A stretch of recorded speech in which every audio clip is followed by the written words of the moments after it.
mais lucro nos negócios e menos estresse no dia a dia? Todo mundo quer isso, né? E olha, é possível. Esse é o assunto do Rumo Certo de hoje. E aí quem está comigo aqui para essa conversa? Mônica Martins. A Mônica é especialista no assunto, especialista em marketing, em gestão e SEO da Ato, que é um centro de recursos ou de soluções em gestão, né, Mônica? Seja muito bem-vinda a Brasília, que é os nossos estúdios. Muitíssimo obrigado pela sua disponibilidade de estar aqui com a gente hoje. Eu que agradeço o convite, estou muito feliz de estar aqui com vocês. Parabéns pelo trabalho, que está cada dia mais consistente, cada dia ajudando mais pessoas. E nós estamos lá na Ato. A Ato é um centro de soluções que ajuda cada vez mais empresários, pequenos e médios empresários, que querem ter mais lucro sim, mas com menos estresse, porque hoje o empreendedor brasileiro anda se estressando demais com uma série de responsabilidades que muitas das vezes a gestão ajuda ele a ter uma vida mais tranquila e tendo mais lucro. E é sobre isso que vamos falar hoje. Vamos, e muito mais. Quero conhecer um pouquinho mais da sua trajetória. Se você vem do mundo corporativo, me conte mais. Olha, eu venho do mundo corporativo, foram 25 anos. A gente fala do tempo, começa a denunciar a idade. Mas foram 25 anos, né, nesse mundo corporativo, então tive uma trajetória grande aí, em grandes corporações, recursos humanos, área de marketing, de business, gerenciando grandes negócios. Fui muito feliz nessas empresas, muito, assim, tive grandes conquistas, grandes premiações, fácil nem sempre. As empresas eram excelentes, tanto que as duas empresas que eu trabalhei estão nas melhores empresas para se trabalhar do Brasil, na qual eu ajudei a construir esse título, e em algum momento não fazia mais sentido. Sabe quando você está assim com o seu coração ardendo, do tipo, cara, tá tudo tão bem aqui, e algumas pessoas me chamaram de louca. Como assim? Você com uma carreira tão sólida, já com 25 anos de trajetória, eu estava de 24 para 25 anos. Você com uma trajetória tão sólida, você é muito bem reconhecida na empresa, você já está num cargo alto, um excelente salário. Como que você vai largar? Hoje eu te conto isso com muita naturalidade, né? Mas eu entrei numa crise interna porque eu lutei muito tempo para ser uma alta executiva. E quando eu cheguei, depois de uns 5 anos, eu falei, mas não era bem isso que eu queria, né? E aí você resolveu empreender. E aí eu resolvi empreender. Então, assim, eu sou alguém que largou uma carreira bem estruturada para viver um sonho. E esse sonho é levar essa mensagem de que as pessoas podem sim ter mais lucro, elas podem sim ter excelentes negócios, tendo qualidade de vida, tendo junto o tempo de suas famílias. Os empresários, eles não precisam se estressar do jeito que eles se estressam hoje. Mas quero saber um pouquinho mais desse seu processo, porque foi um processo, né? Até você largar o mundo corporativo para poder empresariar o seu conhecimento, né? Mas como é que foi isso? Em quanto tempo você decidiu? E aí abrir esse seu negócio, abrir a Ato e, enfim, o seu trabalho, o seu conhecimento virar um negócio? Foram muitas noites não dormidas, noites de choro, porque hoje, aquilo que eu te falei, eu conto com naturalidade, mas assim, ó, até você chegar a essa clareza, porque você tem um modelo construído do que seria o seu sucesso. E estava tudo muito bem, estava mesmo, sendo muito bem remunerada, reconhecida, sou amiga do presidente dessa atual empresa que eu trabalhei, nessa última. Só que o meu interior não estava bem, eu chorava, às vezes eu não queria, eu não me sentia realizada. Só que eu era uma das que mais levantava a bandeira daquela empresa, porque de fato era um excelente lugar para trabalhar. E aí eu falava, como é que eu vou falar agora para os meus funcionários que eu já não acho mais isso, que eu não me realizo mais?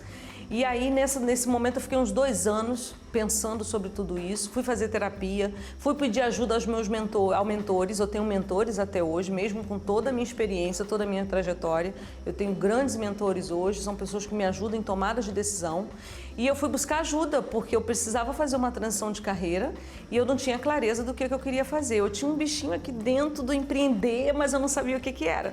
E aí eu fui trazendo isso de uma maneira mais tangível, mais concreta, colocando isso num plano de ação. E aí eu comecei, eu digo que eu voltei a ser estagiária. Eu saí daqui para quando no mundo do empreendedorismo eu voltei a ser estagiária. Eu comecei vendendo cursos a R$ 97. Eu ligava para as pessoas da minha rede de relacionamento, eu tive que engolir o meu orgulho, e orgulho literalmente. E eu lembro que uma das mentoras que eu falava, ela falava, a gente tem que desenhar a sua esteira de produtos. Porque o que é a sua esteira de produtos? É aquilo que você tem de know-how, de conhecimento, você tem que mostrar isso para o mundo. O que você fez a vida toda? Potencializar negócios. Você fez negócios crescer a vida inteira. Então você vai ajudar agora outras pessoas e fazer o seu negócio crescer. E aí isso para mim era muito desafiador, porque eu estava acostumado com o modelo de negócio Eu não estava acostumada a ligar para as pessoas, você está interessado num curso? Eu comecei a vender por R$97. E hoje a gente tem produtos de tickets que são de R$97 mil. Ótimo, é por isso que é interessante trazer a sua história, porque empreender é um desafio, né? Não é fácil, mas você pode começar em qualquer momento da sua vida, desde que você entenda que possa fazer isso. E vai muito disso, né? A gente diz que empreender às vezes é por necessidade, às vezes é por oportunidade e muito por sonho também, né? Há caminhos para isso. Por isso que eu quis trazer a sua história, reforcei um pouco mais de trazer a sua história para que quem está em casa se identifique também com isso, que pode também fazer isso. Agora eu quero entrar bem no trabalho que você faz hoje, na sua expertise, para a gente também ter isso como referência para muitos empreendedores que estão em casa, que acompanham a gente, né? E eu usei essa frase aqui de abertura, de que como ter mais lucro nos negócios, sem menos estresse no dia a dia, que é talvez o teu quase que mantra, eu diria aqui, né? Mas como? Qual é a tendência do mercado hoje? Como é possível isso? A gente que, enquanto empreendedor, está preocupado em gerar receita, em tocar esse negócio.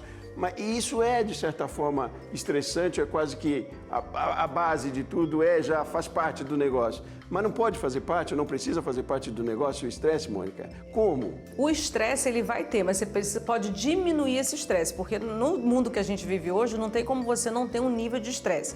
Seja pela violência, seja pela complexidade da economia, tem fatores que a gente não tem gestão sobre ele.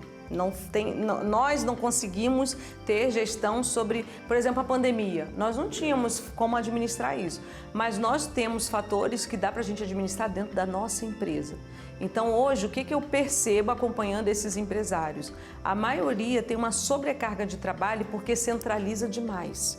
Então, existe o que eu sempre falo, né? As nossas universidades, as nossas escolas, até os cursos técnicos, eles não preparam as pessoas para serem gestores, mas preparam para ser um excelente especialista. E eu sou prova viva disso com o que eu atendo lá dos empresários. Então, eu tenho excelentes médicos, eu tenho excelentes donos de supermercado, excelentes negociantes, excelentes comerciantes, mas quando você fala de gestão, a pessoa fala, mas o que é isso? Eu nem quero saber disso, não quero nem ouvir isso, porque eu não sei nem fazer isso. Gente, dá muito trabalho. Esses números dão muito trabalho. E por que isso acontece, né? Porque muitas das vezes a pessoa não tem esse preparo. Isso é um ponto, é cultural mesmo, a gente não tem esse preparo. Existe uma cultura de que eu bato no peito, eu resolvo e eu vou dar conta de tudo. Só que no mundo dos negócios existe um momento que se você quer escalar, você tem que delegar. Ou você delega a atividade em si, ou você delega a competência, a inteligência do negócio.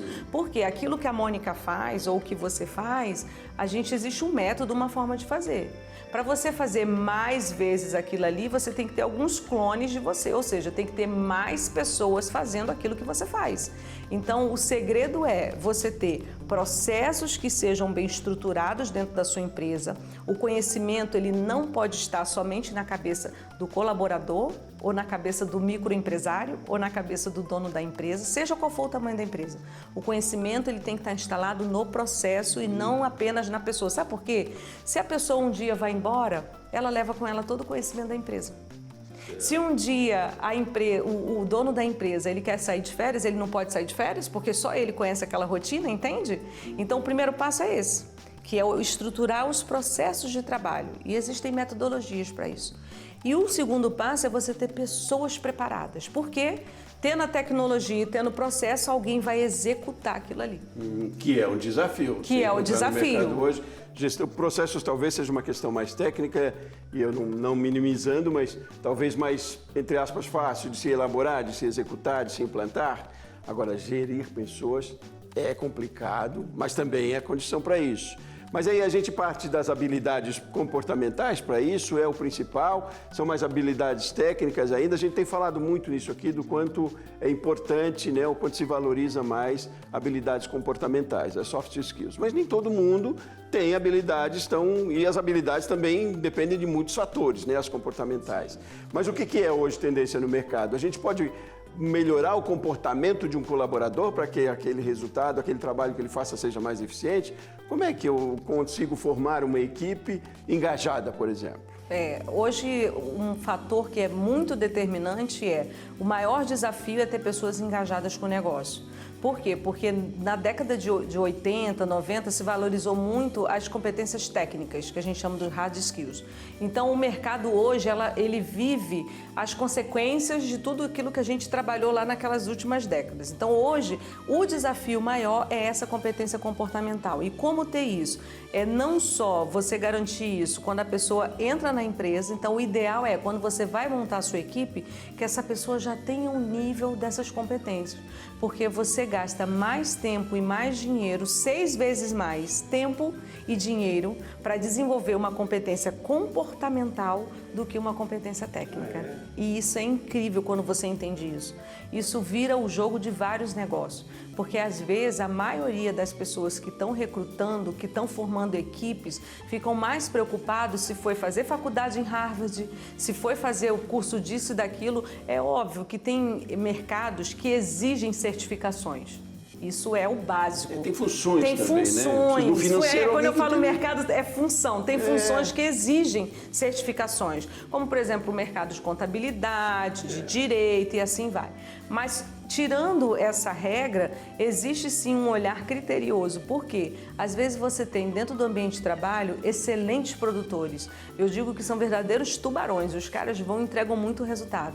Mas você vai olhar o comportamento, ele destrói o ambiente de trabalho. Aí não adianta, porque a produtividade que ele traz e que ele entrega não é o suficiente, porque ele vai destruir a produtividade daqueles outros que estão ali na média do que te traz de retorno. Então a conta não fecha, no final do mês não fecha. Então, mas essa habilidade não é perfil, não é personalidade. Eu digo que você diz que é possível preparar, é preciso melhorar uma habilidade comportamental. Mas como? Às vezes você vê numa empresa, num atendimento que a gente vai, ou no supermercado, ou na padaria, ou enfim, até no salão de beleza, de alguém que te recebe com uma simpatia enorme, que tem um trato diferenciado, e ela recebeu o mesmo tratamento, ou o mesmo treinamento, quis dizer, de outra pessoa que talvez não tenha tanta disponibilidade, não seja de perfil, de personalidade tão, entre aspas, agradável. Mas então você vai, como é que você direciona isso? Como prepara alguém que já tem uma personalidade mais fechada, talvez? Eu trabalho de forma mais fechada, não quero ninguém me envolvendo do meu lado. Então eu não sirvo para essa empresa, eu posso ser eficiente naquilo, mas sem ter um bom relacionamento. Aí não serve. Como é que o mercado molda isso hoje? Hoje a gente tem alguns instrumentos de gestão que faz você ter essa radiografia. Então vamos supor, esse exemplo que você deu. Você vai lá num local, tem uma pessoa que é super simpática, ela é extrovertida, isso é da personalidade dela. Já tem outra que é mais introvertida. Isso significa que o introvertido não serve para a empresa? De maneira nenhuma. Pode ser que ele seja um excelente profissional, mas para não estar na linha de frente, é o que eu chamo do back-office. Ele pode sentar muito bem numa cadeira em que ele vai ser um excelente preparador de relatórios.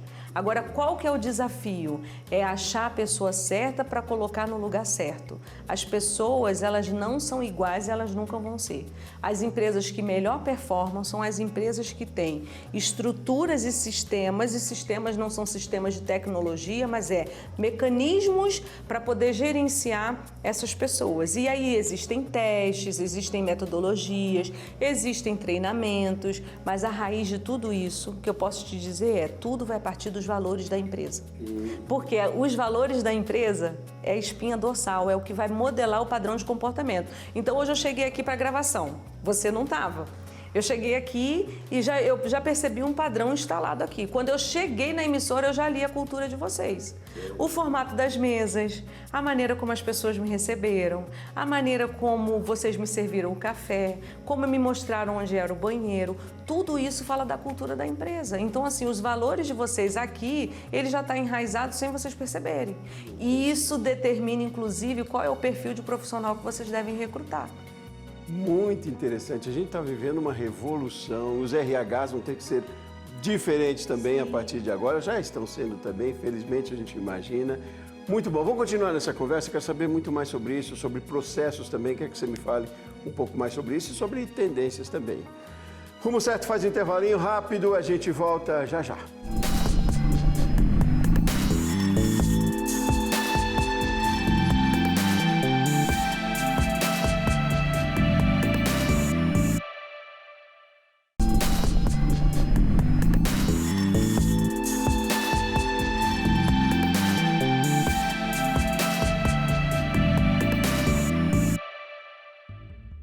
Muito bem, estamos de volta com o programa Rumo Certo. Hoje a tônica da nossa conversa aqui é como ter mais lucro nos negócios sem ter tanto estresse. É uma questão de gestão, né? Questão de planejamento, uma questão de visão também para os negócios e muito também de procedimentos. Está aqui comigo Mônica Martins, que é especialista nesse assunto. Tem uma conversa leve e ao mesmo tempo interessantíssima, vai na veia nesse assunto, eu diria, né, Mônica? E eu queria voltar um pouquinho nessa questão do procedimentos que você falou lá, tendo até como exemplo, para a gente entender um pouquinho, porque a gente realmente tem trazido muito esse assunto aqui para a nossa discussão, do quanto é importante um relacionamento mais humanizado, quanto isso é produtivo, né? Quando a gente fala de importância, mas é de resultado mesmo. E aí a gente relaciona essa questão de lidar com profissionais mais preparados, mais humanizados, mas muito depende de procedimentos bem feitos também para que as tarefas sejam bem executadas. Queria trazer isso para um exemplo para ficar mais prático. Imaginemos, por exemplo, um salão de beleza, uma padaria. O que a gente determina como procedimento bem feito e como, enfim, trabalho bem feito, engajamento para que isso dê resultado? Tudo que a gente está falando é de comportamental, certo? Então é intangível. Para equilibrar, o que a gente tem que trazer? Números. Então é trazer um processo que seja uma avaliação, seja um número, um procedimento, algo que tangibilize isso. Então vamos supor, a gente está lá na padaria, a padaria do bairro. E para a padaria, um dos critérios importantes para a padaria é o atendimento, é a prontidão e a qualidade com que esses produtos saem. Esses 3 indicadores, eles precisam estar direcionados lá no desempenho do atendente, do padeiro, de todo mundo da padaria. Que sejam 5 pessoas ou pode ser 50 pessoas na padaria. E eles vão ser avaliados por esses padrões. Então, assim, você tem que mostrar para quem está ali na operação como que essa simpatia se manifesta. Ela se manifesta por meio de uma prontidão alta, na hora que a pessoa chega no balcão você já vai atender? Ela se manifesta por meio de um sorriso? Ela se manifesta quando eu olho nos olhos desse cliente e pergunto, está tudo bem? Então é tornar isso o mais tangível possível. Por quê? Porque senão existe uma guerra direta entre a visão do que o empregado pensa e a visão do que o empregador pensa. Porque aí o empregado, às vezes, ele acha que ele é a última bolacha do pacote, que ele está fazendo o máximo que ele pode. O empregador, ele também se acha a última bolacha do pacote, ele se acha o melhor empregador e, na verdade, fica uma guerra. E o Brasil ainda tem isso. E isso eu combato muito, porque eu acredito e eu defendo, eu já vi vários modelos em que é possível uma relação de ganha-ganha. Quando você tem um modelo de remuneração em que o empregado, ele também ganha à medida que a empresa ganha, não tem como, se é uma pessoa que quer crescer, que quer se desenvolver e ela não quer ser empreendedor, ela tem uma vontade de ser intraempreendedor, não tem como ela não se engajar com a sua empresa. O que muitas das vezes falta é aquilo que eu falei lá no primeiro bloco, é a falta do conhecimento na gestão, porque quando você estrutura isso como uma metodologia de avaliação, a cada 6 meses você avalia o cara. Olha, você foi o destaque da padaria. Esse semestre você foi o destaque, então você vai ser recompensado. Duvido que os outros que estão vendo, se eles não vão querer também estar nessa linha de recompensa.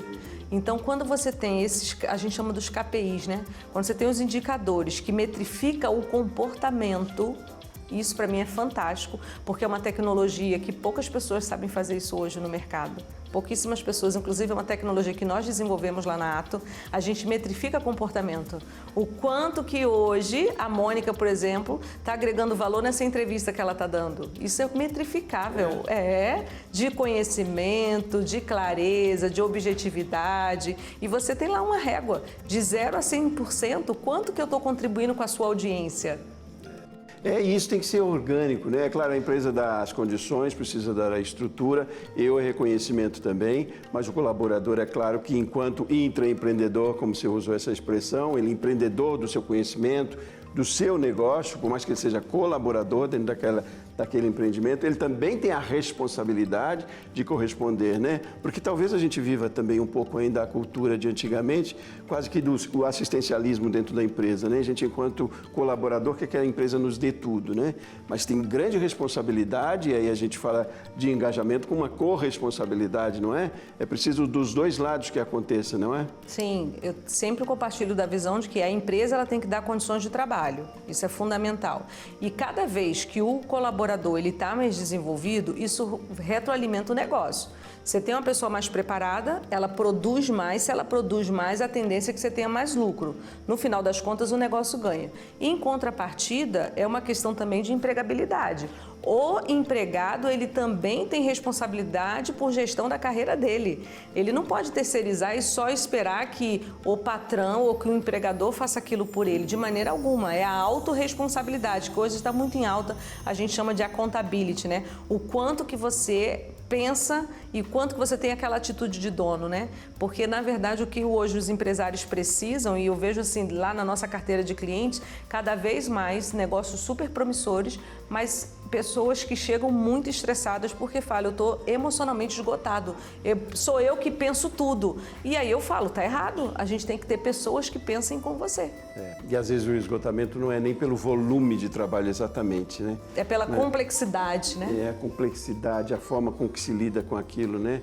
Não basta, às vezes não resolve você fazer 2, 3 horas de trabalho, se aquelas 2, 3 horas são de uma insatisfação enorme, Exato. Né? Agora tem uma missão grande nesse processo também, os RHs, né? Os recrutamentos também, e não só recrutamentos, mas permanência desse colaborador com esse engajamento.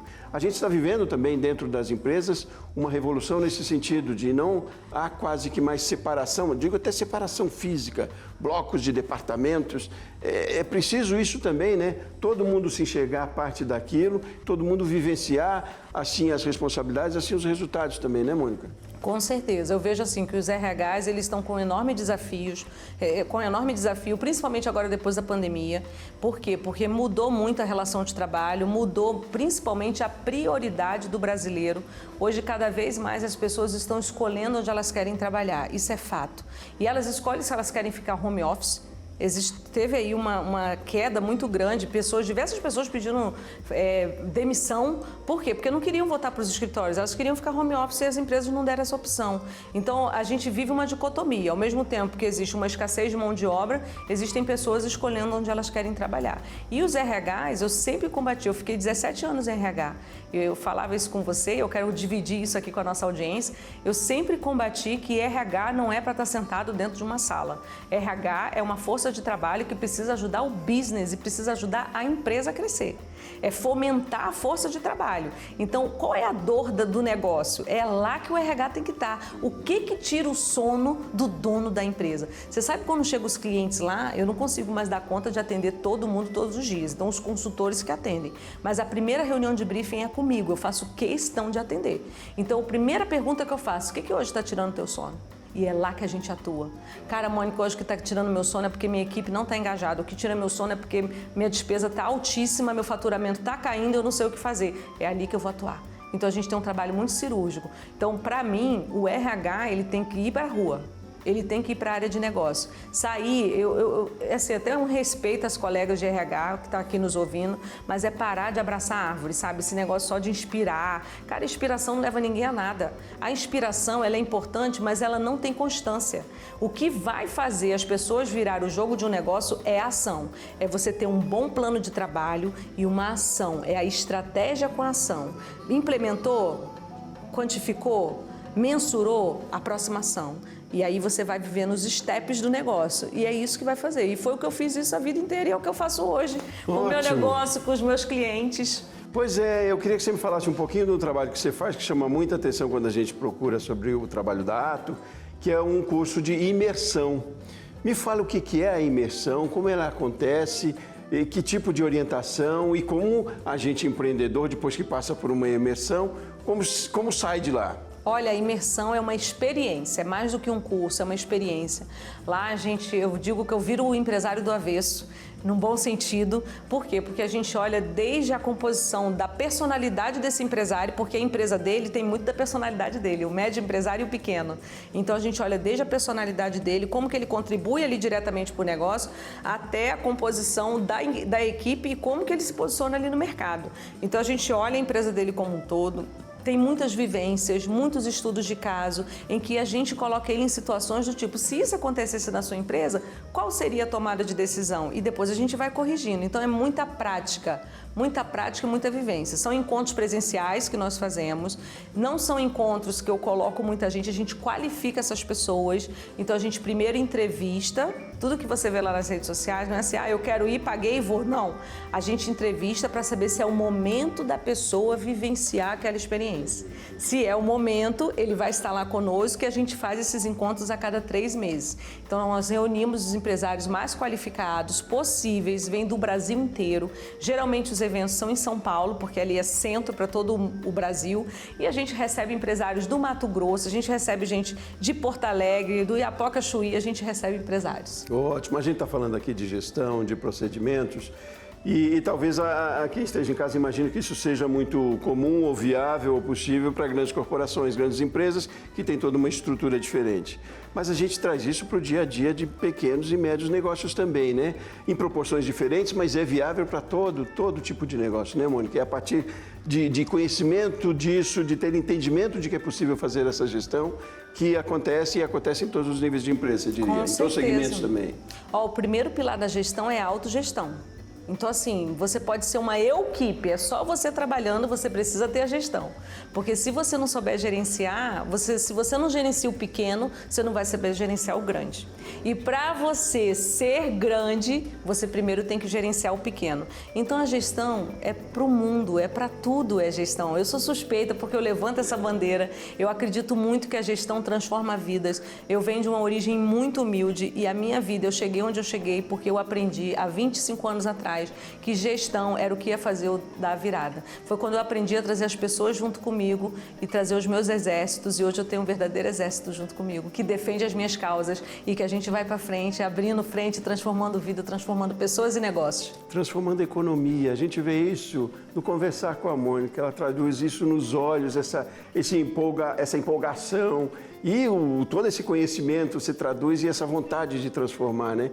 É preciso cada vez mais a gente ter essa consciência de que não faz sozinho, né? De que precisa fazer junto. E conhecimento é isso, é para ser... É bom a gente ter, mas é melhor ainda a gente compartilhar, né, Mônica? Eu digo isso porque a sua experiência aqui, além de todo o seu conhecimento, das orientações que você deu, e você viu que a gente não entrou muito na questão técnica, não é ali ditar regras para isso, mas é isso, é discutir, é conversar mais sobre isso, é trazer mais esse assunto para a tona, é que os RH se atentem mais, os diretores, os gestores se atentem mais para a importância que tem de olhar para as pessoas, né? Os negócios são feitos com pessoas, né, Mônica? É isso. Olha, eu tenho uma máxima que é: negócios são feitos de pessoas, seus clientes são pessoas, seus funcionários são pessoas e você é uma pessoa. Se você não entende de pessoas, você não entende de negócio. É isso. Mônica, prazer enorme ter conversado com você. Uma satisfação e um aprendizado e tanto. Muitíssimo obrigado por ter se disponibilizado a conversar com a gente. A Mônica veio do Rio de Janeiro. Ela tem uma reunião aqui em Brasília, mas é claro, tirou tempo na agenda para a gente fazer essa conversa. Muitíssimo obrigado, foi um prazer enorme. Parabéns pelo seu trabalho. Volte sempre para a gente conversar mais vezes. Eu que agradeço. Um abraço para todo mundo que nos assistiu e estamos lá à disposição. Muito obrigada. Muito bem. Muitíssimo obrigado a você que acompanhou o Rumo Certo de hoje também. Eu volto no próximo programa. Um abraço grande e até mais.